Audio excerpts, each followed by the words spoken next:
ভারত যদি বাংলাদেশের দিকে কোনো কুনজর দেয় তাহলে পাকিস্তানের সেনাবাহিনী এবং মিসাইল তার জবাব দেবে বলে হুঁশিয়ারি দিয়েছেন এক ক্ষমতাসীন দল এক নেতা। পাকিস্তানের ক্ষমতাসীন দল মুসলিম লীগ পিএমএল এন এর যুব শাখার নেতা কামরান সাইদ উসমানী ভারতকে সরাসরি হুমকি দিয়ে বলেছেন, বাংলাদেশে কোনো ধরনের হামলা হলে পাকিস্তানের সেনাবাহিনী এবং মিসাইল তার জবাব দেবে। মঙ্গলবার এক ভিডিও বার্তায় উসমানী বাংলাদেশ ও পাকিস্তানের মধ্যে একটি সামরিক জোট গঠনের জানান। খবর ইন্ডিয়া টুডে। ভিডিওতে ওসমানী দাবি করেন, পাকিস্তান বাংলাদেশকে ভারতের মতাদর্শগত আধিপত্যের নিচে ঠেলে দেওয়া মেনে নেবে না।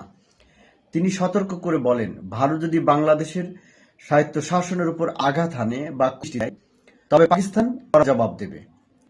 তিনি আরো বলেন, ভারত যদি বাংলাদেশের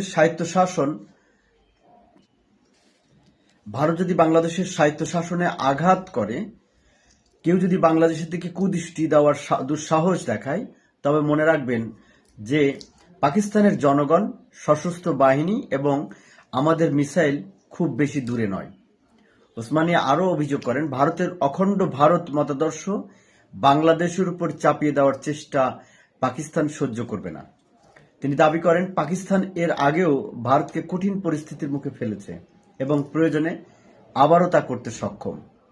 তিনি একটি কৌশলগত যুদ্ধের প্রেক্ষাপট তুলে ধরে বলেন, পাকিস্তান পশ্চিম দিক থেকে এবং বাংলাদেশ পূর্ব দিক থেকে আক্রমণ করতে পারে, যেখানে চীন অরুণাচল প্রদেশ ও লাদাখ সীমান্তে ভারতকে ব্যস্ত রাখবে।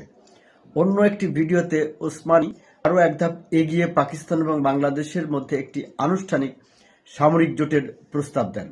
তিনি অভিযোগ করেন, ভারতের সীমান্তরক্ষী বাহিনী বাংলাদেশকে বিরক্ত করছে এবং ভারত অখণ্ড মতাদর্শের অধীনে বাংলাদেশকে ভেঙে একটি হিন্দু রাষ্ট্র প্রতিষ্ঠার চেষ্টা করছে এবং আমাদের প্রস্তাব হলো পাকিস্তান ও বাংলাদেশের একটি সামরিক জোট গঠন করা উচিত।